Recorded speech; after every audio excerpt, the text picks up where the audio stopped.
Bonsoir à tous, je suis ravie de vous retrouver pour ce nouveau numéro de votre émission économique, la Semaine Éco.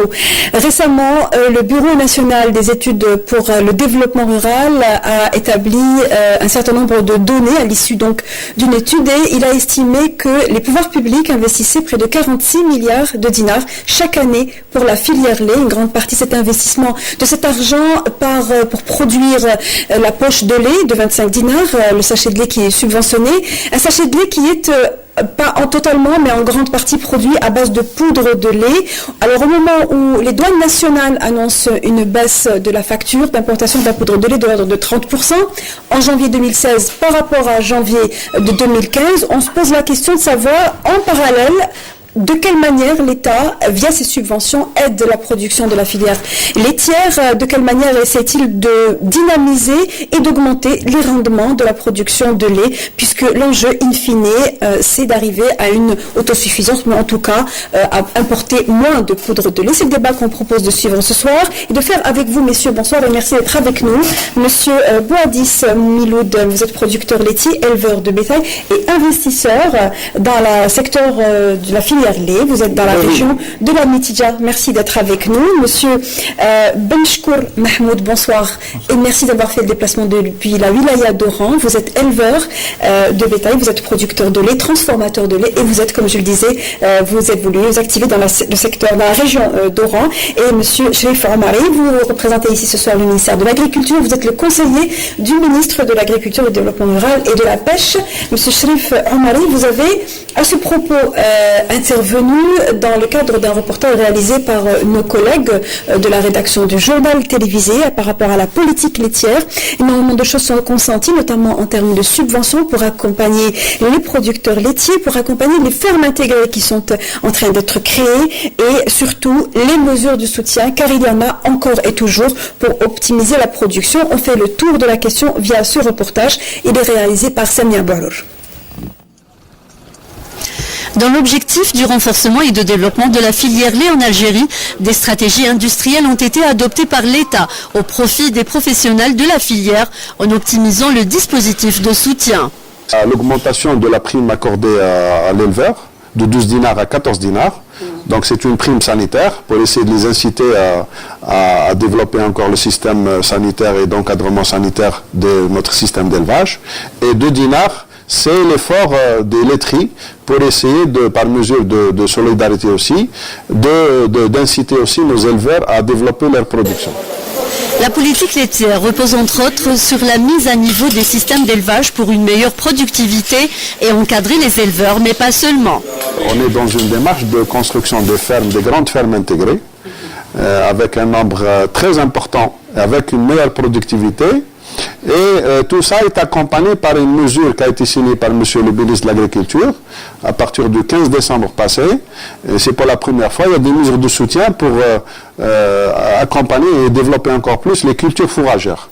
Aujourd'hui, on compte près de 200 laiteries opérationnelles entre privées et étatiques contre 88 en 2009 et le volume de lait cru collecté est en croissance, près de 964 millions de litres en 2014. Aujourd'hui, on en est à 1 milliard de litres de lait cru, des projets à court et long terme pour réduire les importations. C'est une démarche intégrée pour, à terme, 2019, l'objectif, c'est de réduire la dépendance de la poudre de lait, au moins 50%. Donc ça veut dire 0% de poudre de lait pour la fabrication des produits dérivés du lait, les yaourts, les fromages. Donc on va essayer à 2019 de réduire au moins ça et ça nous permettra de donner un marché à nos producteurs de lait cru. Même si la production laitière en Algérie ne permet pas l'autosuffisance pour le moment, beaucoup de projets d'investissement seront lancés très prochainement, sachant que l'importation de la poudre de lait est estimée à 350 000 tonnes par an, dont 50% destinés au secteur étatique et 50% au secteur privé. On a plus d'une vingtaine de demandes d'investissement solvables de la part des grands industriels du lait. Je vous annonce qu'on aura une première exploitation à 1000 têtes du côté de la wilaya de Mila. Il y en a une autre qui va suivre à 3000 têtes. Une nouveauté au bonheur des éleveurs et collecteurs de lait, l'assouplissement et la décentralisation du système de paiement des primes accordées par l'État qui se fera dorénavant au niveau de chaque wilaya pour éviter les retards. On vient de suivre donc un bref round-up sur les différentes subventions et soutiens de l'État faits pour la production laitière. Alors la question est pour vous, messieurs éleveurs et transformateurs de lait. Ces primes sanitaires, ces subventions pour les efforts, pour aider les efforts des laitiers et puis également les collectes, les subventions pour les cultures fourragères, est-ce que vous pensez que le résultat est en train de se faire ressentir sur le terrain, sachant que ces subventions ne datent pas d'hier, nombreuses parmi elles existent depuis longtemps. Monsieur Meshkour. Oui, bien entendu. Ces subventions existent depuis déjà un moment, une dizaine d'années. Elles viennent d'être revalorisées récemment par une augmentation de la part des pouvoirs publics de 2 dinars et de la part des transformateurs de lait également de 2 dinars pour venir en aide aux éleveurs dans une situation actuelle très pénible pour les éleveurs puisque il y a eu 2 années, disons, de sécheresse, pas sur l'ensemble du territoire national, mais en grande partie, et ce qui a entraîné des pertes, ralentissement de l'activité peut-être. Non, pas le ralentissement, mais la cherté des aliments de bétail, ce qui a rendu le coût de revient d'un litre de lait beaucoup plus élevé qu'auparavant, d'où un manque à gagner pour les éleveurs. Donc, il y avait déjà dans le passé 5 dinars de prime pour les collecteurs par litre de lait, 12 dinars pour les éleveurs, et actuellement augmenté de 2 dinars, ça fait 14. Et les éleveurs vendaient leur lait ou laiterie à 34 dinars, maintenant c'est 36 dinars.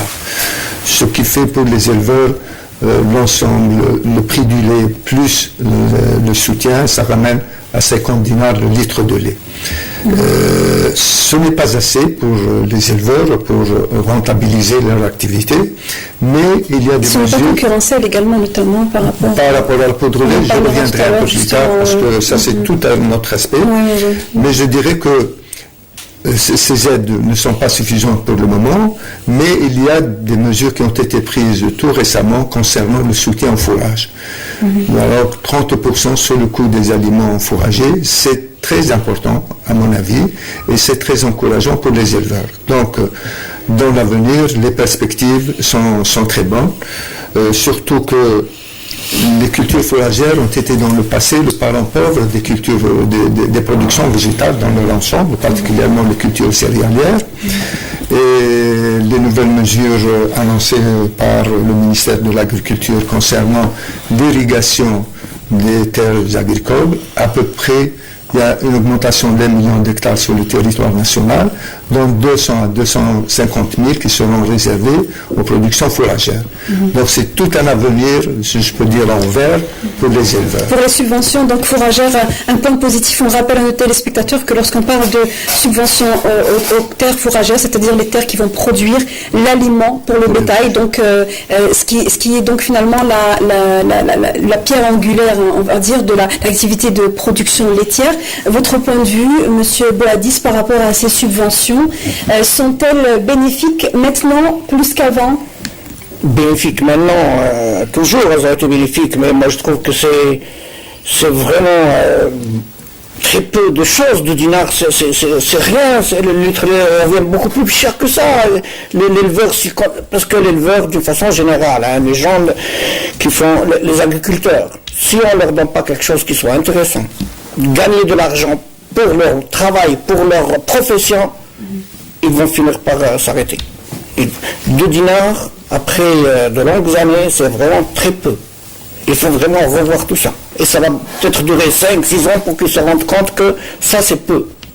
Après avoir perdu beaucoup des éleveurs. Maintenant, aujourd'hui, on a des étables qui sont là, qui sont vides.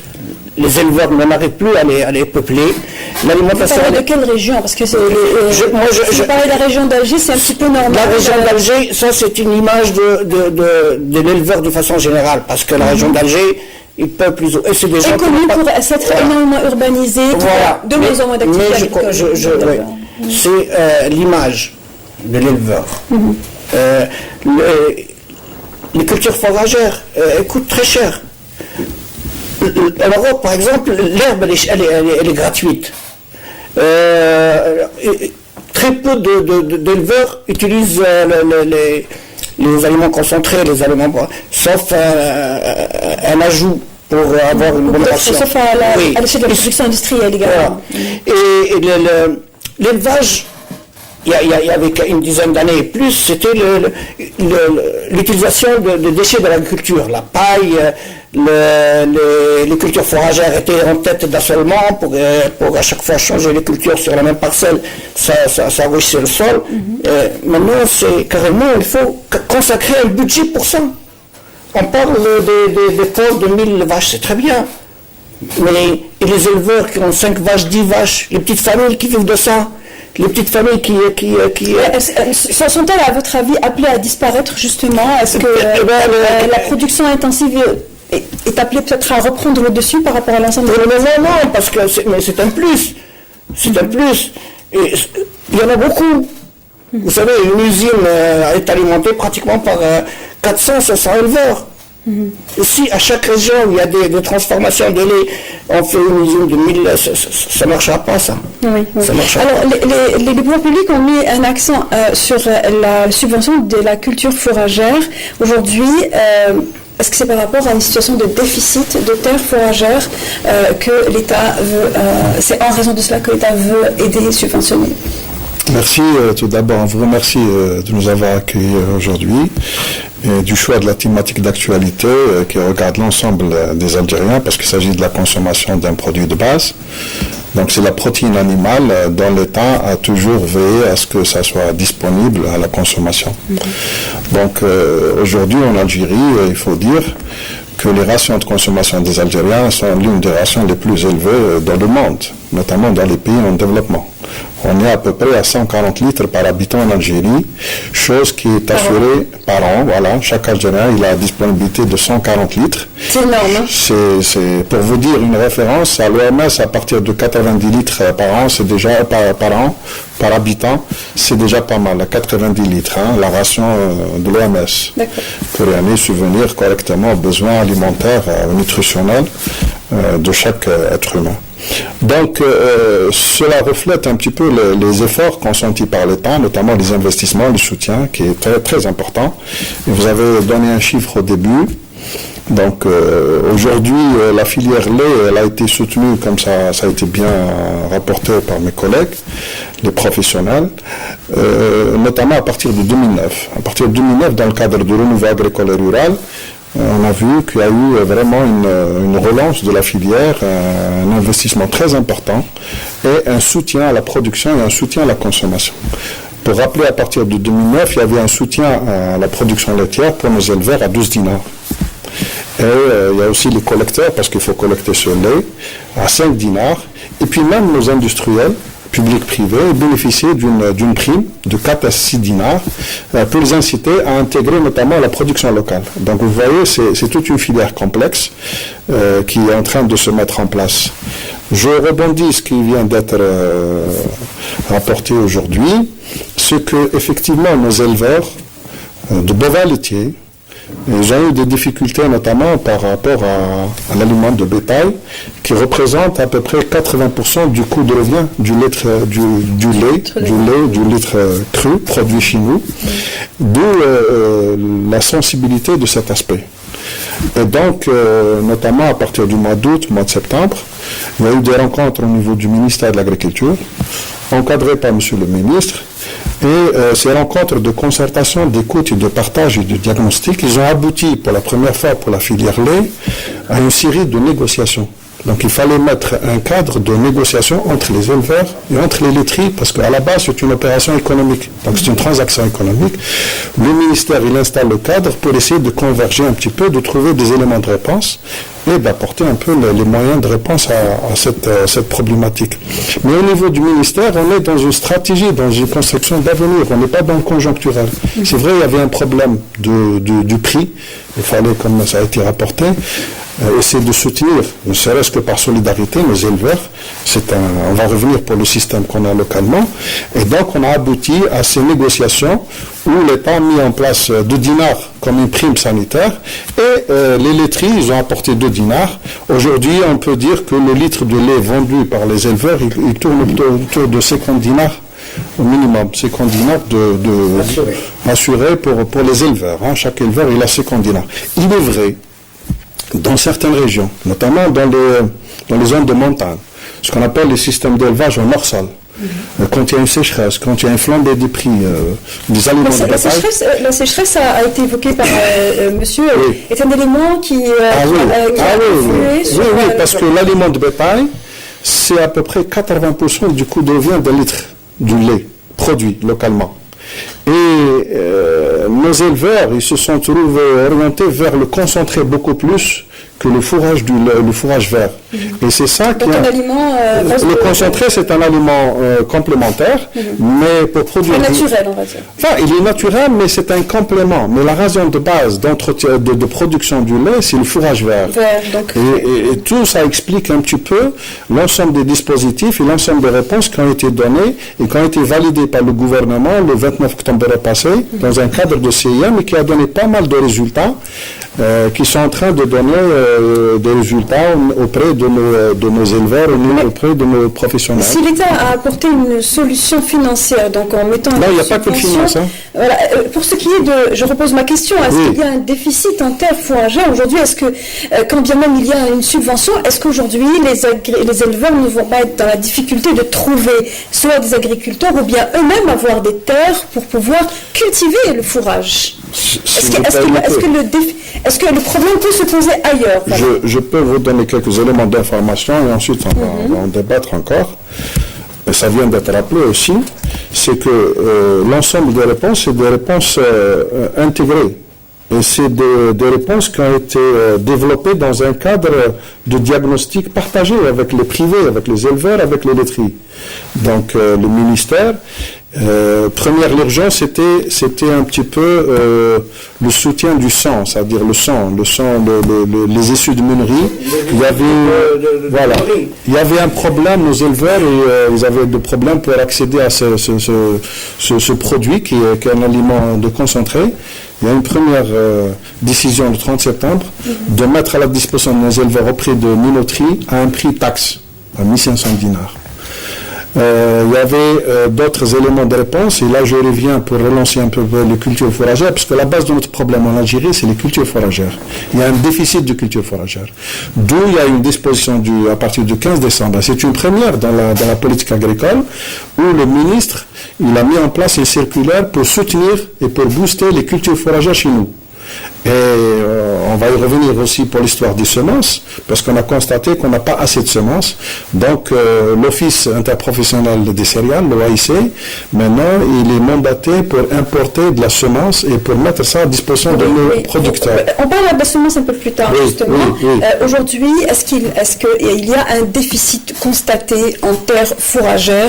Pour les professionnels qui sont sur le terrain, est-ce que ces subventions apportent toute la réponse, ou bien, comme disait monsieur, est-ce que c'est une solution intégrée ou composée, donc plus...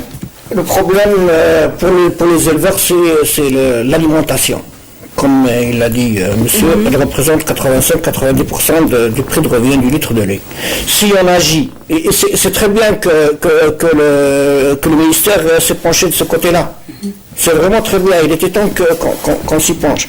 Et il donne une subvention pour la culture de luzerne, de trèfle, de vassavoine, de fourrage vert, de fourrage sec, et les gens vont s'habituer à faire ces cultures. Oui, alors pour l'ensilage, et les gens vont s'habituer à ces cultures-là. Donc il y aura moins et le prix de revient va diminuer parce qu'on produit nous-mêmes nos fourrages. Est-ce qu'aujourd'hui les éleveurs ont la possibilité d'avoir des parcelles de terre pour cultiver le fourrage?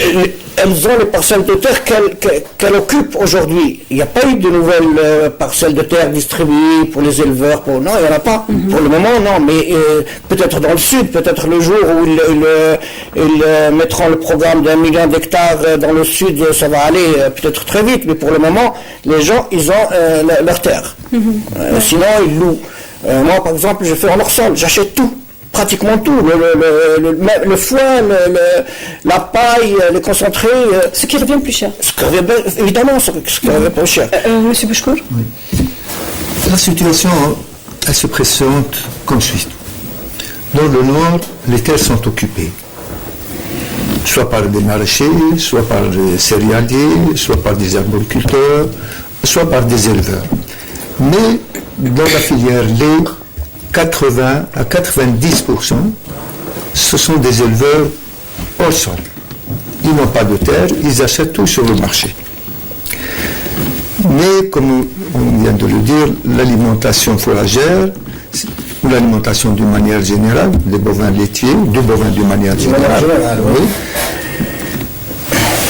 L'alimentation, c'est 80-90% aussi. Donc, la matière première pour produire du lait, de la viande, c'est les fourrages. Et nous avons un très grand déficit fourrager. La production végétale dans le nord ne peut plus suivre pour arriver à combler ce déficit. À produire les quantités de lait qui sont visées. Pour nourrir les vaches, pour produire du lait. Donc ce qu'il faut, c'est les mesures qui viennent d'être prises par le gouvernement, c'est de trouver de nouvelles terres irrigables. Parce que nous sommes dans un pays où la pluviométrie est capricieuse. Il ne pleut pas souvent, et souvent quand il pleut, c'est très mal réparti dans le temps. Donc la végétation n'en profite pas suffisamment, et donc nous avons tout le temps des déficits fourragers, des déficits de produits végétaux. Donc les 1 million d'hectares nouvellement irrigables, qui vont être irrigables dans un proche avenir, j'espère. Peut-être que ça a été annoncé en tout cas. Et donc 200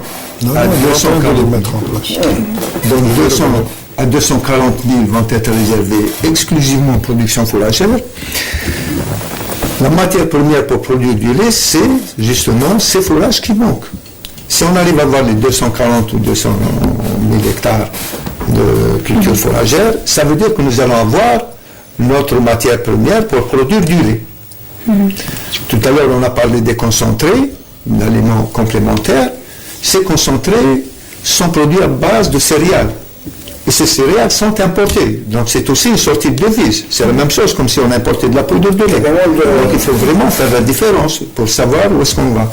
Donc la mesure prise récemment par le pouvoir public, c'est, à mon avis personnel, c'est l'une des meilleures mesures prises concernant la filière lait. C'est de produire en quantité suffisante les besoins du cheptel national, du troupeau national. Quand on dit 200 000 hectares dans le irrigable, ça veut dire qu'il y a une production à peu près de 7 millions de tonnes par an. Je m'explique. Comment on détermine ces 7 millions de tonnes? De fourrage, donc d'aliments pour le bétail. D'aliments verts, soit ensilés. La plupart du temps, c'est ensilé. Les quantités, plutôt les rendements d'un hectare irrigué en fourrage donne à peu près 35 à 45 tonnes par hectare. Donc ce sont des rendements assez appréciables. Les besoins d'une vache, par exemple une laitière, c'est à peu près 7 tonnes par an. Si nous avons 1 million de vaches à nourrir, je dirais pourquoi 1 million de vaches après, si nous avons 1 million de vaches à nourrir, il va falloir produire 7 millions de tonnes de fourrage. Ces quantités, plutôt ce chiffre, cet effectif de 1 million de litres de vaches, chaque vache nous donnera 6 000 litres de lait par an. 6 000 par 1 million, ça nous donnera 6 milliards de litres. Le besoin actuel, c'est à peu près 4 milliards et demi, 5 milliards. 5 milliards, donc nous aurons largement couvert nos besoins. Donc plus vite on accède, les agriculteurs et les éleveurs accèdent à ces terres, les exploitent, produisent les fourrages, et plus vite on aura combler nos besoins. Est-ce que l'accès à ces terres peut poser problème pour les éleveurs ou pour les agriculteurs simplement qui souhaiteraient investir dans ce domaine qui est la production fourragère? Oui, donc dans ce cadre de relance de l'investissement et de l'ouverture vers ce qui vient d'être rappelé pour donner un peu de chances de développement de ces cultures fourragères. Et dans le cadre aussi de l'extension des superficies en irriguées, parce qu'à la base il y a une histoire d'eau, c'est la question de l'eau, on est au sud, donc il y a une problématique d'eau. Donc on est en train de faire des arbitrages d'opportunités, d'intelligence, d'utilisation de nos ressources rares. On est à peu près 1 200 000 hectares aujourd'hui en irrigué, sur 8,5 millions d'hectares de SAU. Il y a le programme, SAU, c'est-à-dire superficie agricole utilisée par l'agriculture. Aujourd'hui, on a à peu près 8,5 millions d'hectares. Ça représente 3% de notre territoire, malheureusement. Donc c'est une part très faible qui est utilisée, qui est mobilisée pour la production agricole. D'où, vous voyez, la contrainte de ressources rares en termes de sol et en termes d'eau. Donc sur les 1 200 000, il y a le programme aussi de son Excellence Monsieur le Président de la République de faire l'extension de ces superficies irriguées, à mettre en place 1 million de plus. Donc en 2019, les prévisions, c'est d'atteindre 2 millions d'hectares en irrigué. Donc c'est l'agriculture de performance. Dans ce million de plus, on a réservé le quart de la production, le quart de ces superficies pour les cultures fourragères. 200 000 pour les cultures fourragères et à peu près 40 à 50 000 de légumineuses fourragères. Et elles ont été identifiées dans quelle région? Elles sont identifiées au territoire national, essentiellement sur le haut plateau et notamment dans la mise en valeur du sud.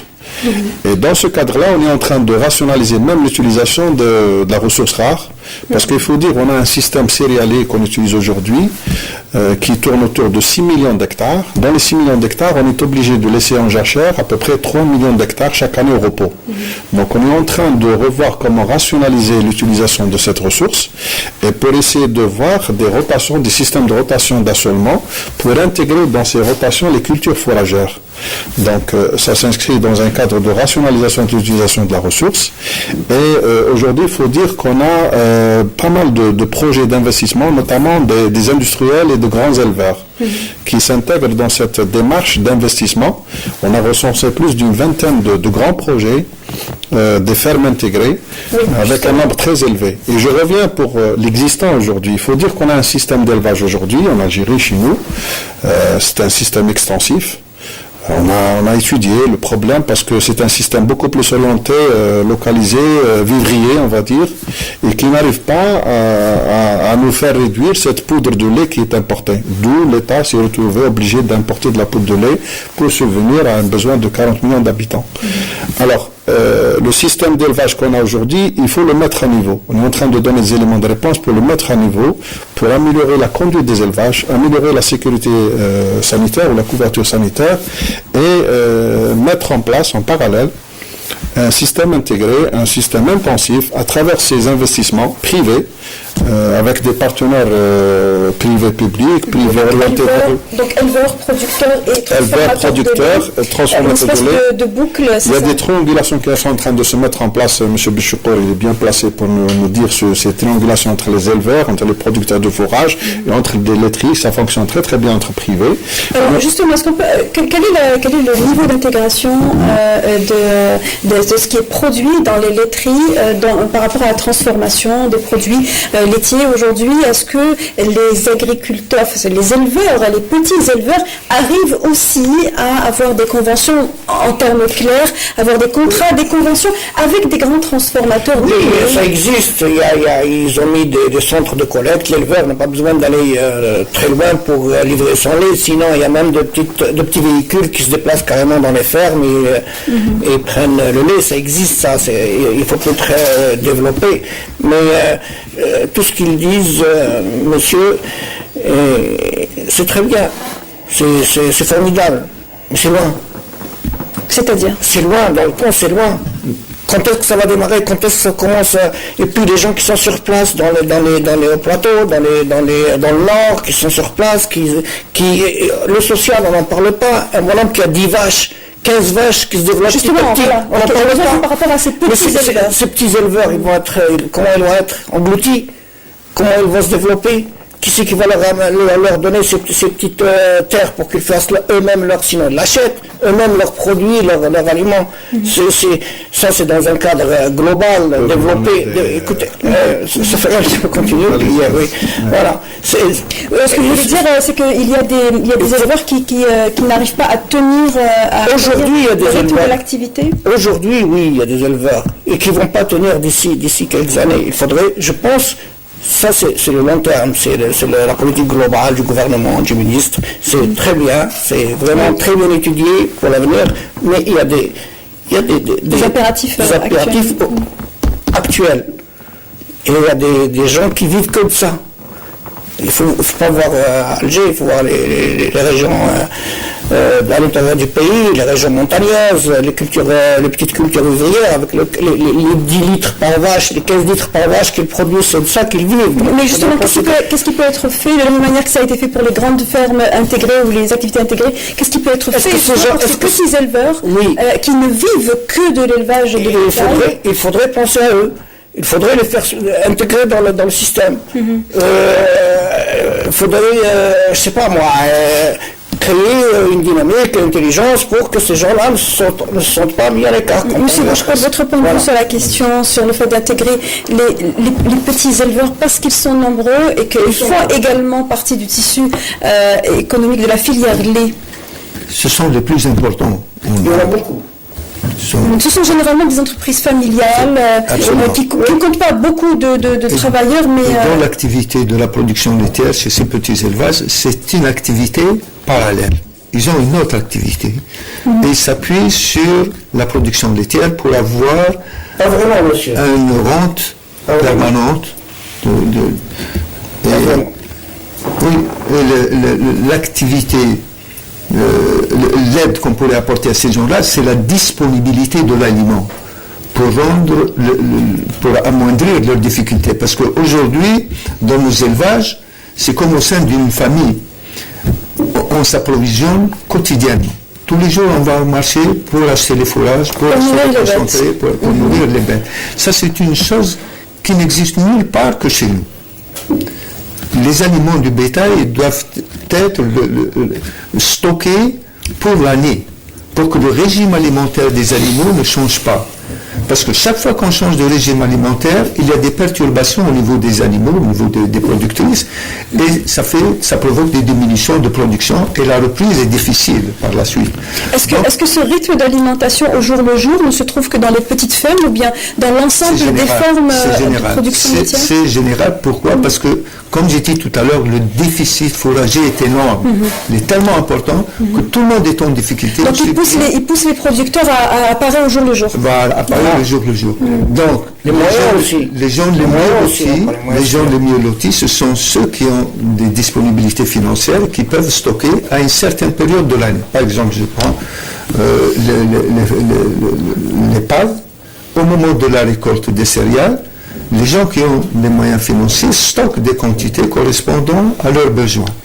Mais les petits ne peuvent pas acheter ces quantités-là. Et surtout, je dois dire, entre parenthèses, qu'aussi l'ONIL, l'Office interprofessionnel du lait, ne paye pas les primes à ces gens-là, aux éleveurs, de manière générale, grands, petits ou moyens. Et ce retard... Pour quelle raison?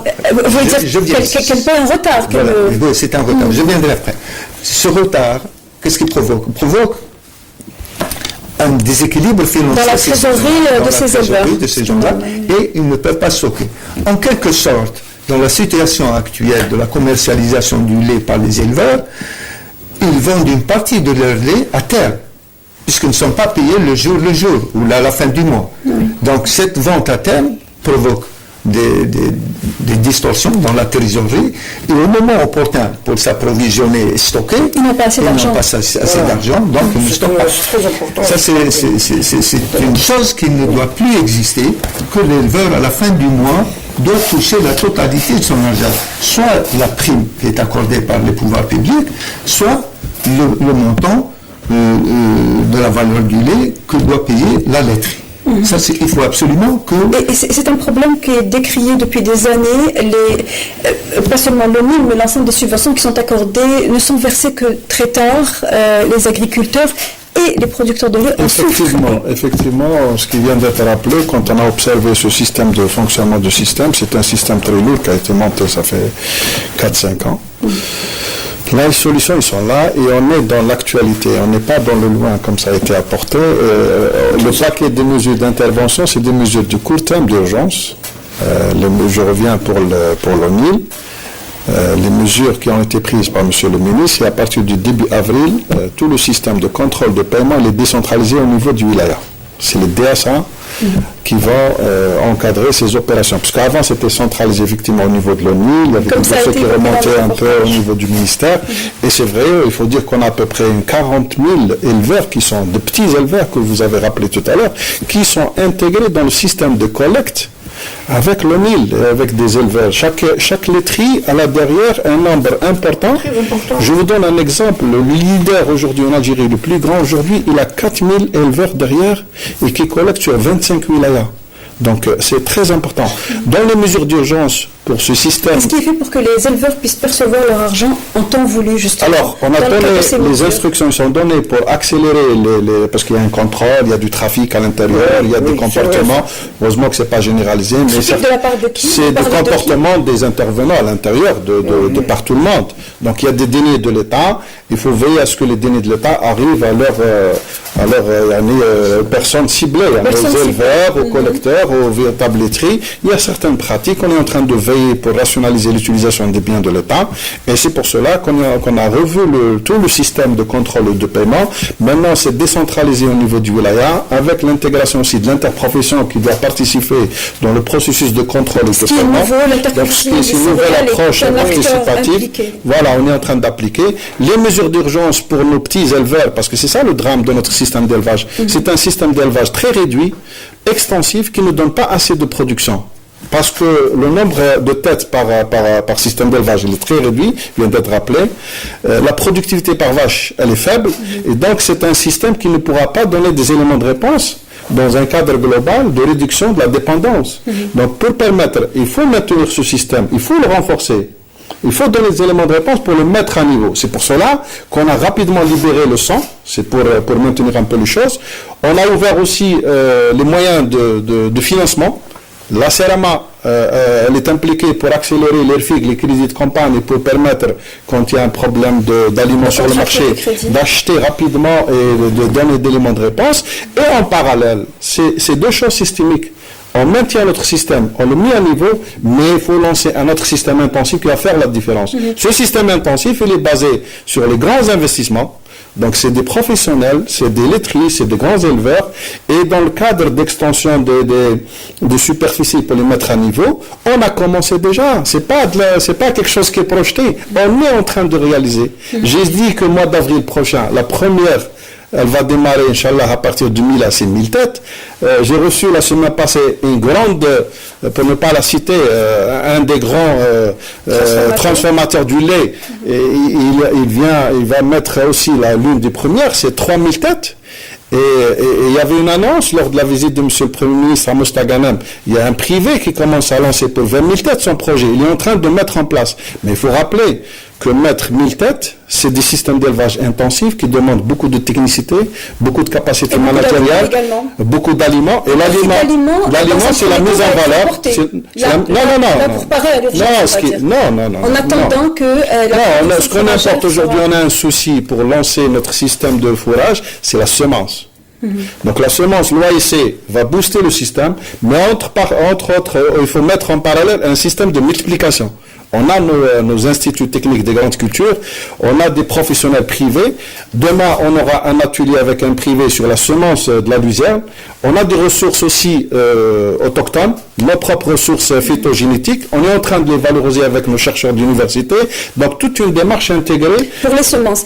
Il nous reste environ 10 minutes pour parler cette fois. On revient toujours à ces petits éleveurs, puisque vous le disiez, messieurs, ils consistent en une grande partie du tissu des éleveurs, sont concernés par des achats de bovins, puisque l'essentiel des têtes de bétail, de bovins sont importés entre 2010 et 2013. L'Algérie a importé 5 215 944 vaches à haute performance. Oui.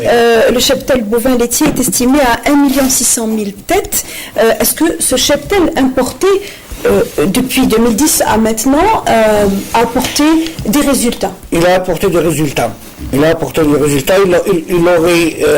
mieux fonctionné s'il y avait le problème d'alimentation dont on parlait, parce que un animal qui a de très très bonnes performances, s'il n'est pas bien alimenté, il ne donnera rien. C'est comme si, voilà. Et ça, d'une part. Si les conditions ne sont pas optimales, la qualité de l'aliment, la quantité, et puis vous savez, pour bien alimenter. On parle de déperdition, M. Boadis, de déperdition de ces vaches qui ont été chèrement acquises. Oui, chèrement acquises, avec des potentialités très à la page actuellement. Tous les pays qui sont développés, qui n'ont plus besoin de... Ils les utilisent, ils font des recherches dessus. Mais ils ont les moyens de le faire. Ils ont une alimentation appropriée. Maintenant, ils ont même sélectionné des appellations de leurs produits pour faire du fromage, pour faire du beurre. Mais le résultat en Algérie? Le résultat en Algérie, c'est qu'ils ne sont pas accompagnés de structures qui est capable de mettre en place un système d'alimentation. Et qui, pour nourrir une vache, on rentre dans le côté technique, mais il faut une ration d'entretien pour l'animal lui-même et une ration de production qui est à la fois énergétique, à la fois il faut des protéines, mais ils n'ont pas ça dans leur alimentation. La vache aujourd'hui, on la bourre. On la bourre, on remplit le ventre. Je ne sais pas si monsieur sont d'accord avec moi, parce qu'il y a un manque. Mais les potentiels génétiques sont perdus. Les vaches qui sont supposées produire 25-30 de lait n'en produisent que 12 à 15. Monsieur Bouchko, l'importation des génisses a profité à la production et à l'élevage laitier? Écoutez, ça fait de dents de scie. C'est périodique. On importe, bonne année, mauvaise année, entre 20 et 35 millions de génisses pleines. C'est une sortie de devises énorme. Il y a un problème qui est posé par la poudre de lait. Suivant l'évolution de cette poudre de lait sur le marché international, les élevages chez nous se stabilisent ou se déstabilisent. Comment? Quand la poudre de lait est bon marché, on importe massivement, soit par les deux pouvoirs publics et privés, et les laiteries se détournent de la collecte du lait, pas d'une manière formelle, mais... C'est une réaction commerciale en quelque sorte. Je ne les ce n'est pas pour fustiger les uns et les autres. Voilà, c'est ça. Et il y a une fuite des éleveurs, particulièrement les éleveurs importants, pas les petits. Les petits sont attachés à leurs animaux, ils ne les vendent pas aussi facilement. Mais les moyens, c'est une question économique. Donc, pas de rentabilité, ils vendent ces animaux à la boucherie, tout simplement. Donc, ce qu'il faut, c'est de maintenir l'équilibre entre les importations de poudre de lait et la production nationale. Tout à l'heure, on a parlé de la production nationale qui a eu une augmentation d'année en année. Si on veut que ça continue et qu'elle ne soit pas estompée par un phénomène quelconque, et que le phénomène, nous le connaissons, c'est l'importation de poudre de lait, donc il faut diminuer de cette importation de lait chaque année pour permettre à la production nationale de monter d'un cran. Et ainsi de suite. Est-ce que l'on ne risque pas des perturbations, des pénuries si l'importation de la poudre de lait devait diminuer aujourd'hui? Oh non, il faut dire que, si vous permettez, pour la poudre de lait, on importe, comme ça a été rappelé tout à l'heure, 50% c'est des privés, 50% c'est l'ONIL, c'est l'Office de l'État. Donc l'État veille à l'approvisionnement régulier, équilibré du lait, soutenu notamment le lait pasteurisé à 25 dinars. Donc ça c'est un acquis, ça ne va pas être touché, c'est rassuré pour nos consommateurs. Maintenant pour nos amis importateurs qui sont en train d'importer de la poudre, ils sont en train d'importer des génisses aussi, on est dans une démarche pour leur faciliter de mettre en place des pépinières de génisses chez nous, On peut développer les choses et on peut, ces importateurs, qu'ils intègrent la démarche d'investissement chez nous. Donc on invite nos investisseurs, nos importateurs notamment, à venir se rapprocher auprès du ministère de l'Agriculture pour soumettre leurs projets. Je sais que pas mal... Produire ici, produire chez nous, c'est la meilleure des solutions pour assurer notre souveraineté alimentaire, pour assurer notre autonomie alimentaire, dans le contexte qu'on connaît aujourd'hui d'amenuisement des ressources financières. Donc c'est la démarche rationnelle et sage qu'il faut adopter, où l'apport de tout le monde, privé et public, il est le bienvenu.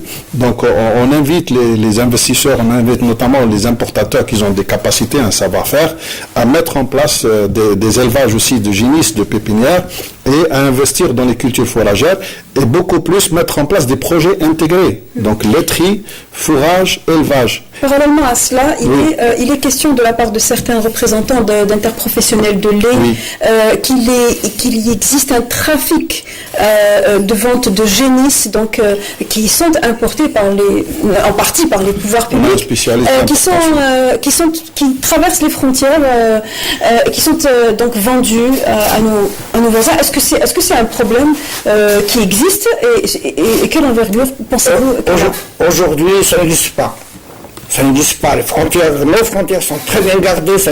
Dans le temps, ça existait. Ça a existé. Ça a existé. Dans le temps, oui. Maintenant, les frontières sont très, très surveillées. Il n'y a pas de... C'est fini, ce problème-là. Je pense que... Mais moi, j'ai autre chose à rajouter, parce que la protéine, c'est pas uniquement le lait. Il y a aussi la viande. Et l'élevage qu'on a à travers les petits éleveurs, dans les petites montagnes, dans les petits qui vivent de ça. Ils ont aussi des naissances, des veaux mâles qu'ils engraissent, qui apportent. Tout ça, c'est un petit plus. C'est un petit plus qu'il faudrait quand même penser à faire de petits marchés, de petits.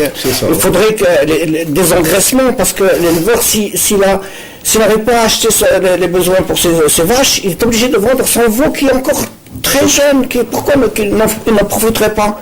Qu'il le fasse engraisser un peu, qu'il augmente son revenu. Moi, je pense que c'est global, c'est intégré. Donc, il faudrait penser un peu à tout ça.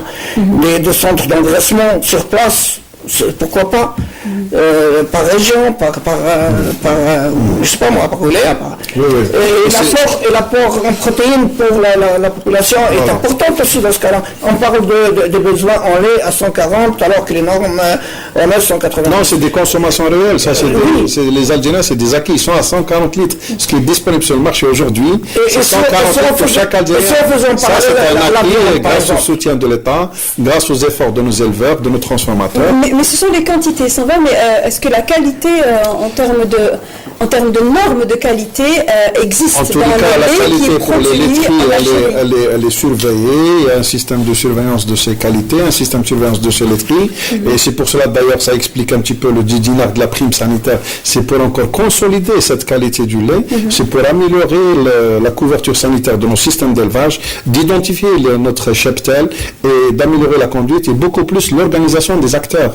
Parce qu'aujourd'hui, on a une filière de la filière lait et plus notre collègue de la viande rouge. Donc tout ça, ça permettra d'améliorer encore mieux, de rationaliser et d'améliorer notre système d'élevage. Donc la base de tout ça, c'est l'organisation. Et l'interprofession, c'est la base. Au ministère, on travaille tout le temps avec l'interprofession, avec les éleveurs, les laiteries, les transformateurs, les importateurs, les exportateurs, bientôt, Inch'Allah. Dernièrement, on a invité nos collègues, les éleveurs, les professionnels éleveurs de la viande rouge, ça fait même pas un mois, pour essayer de voir comment arrêter déjà ces importations de viande notamment.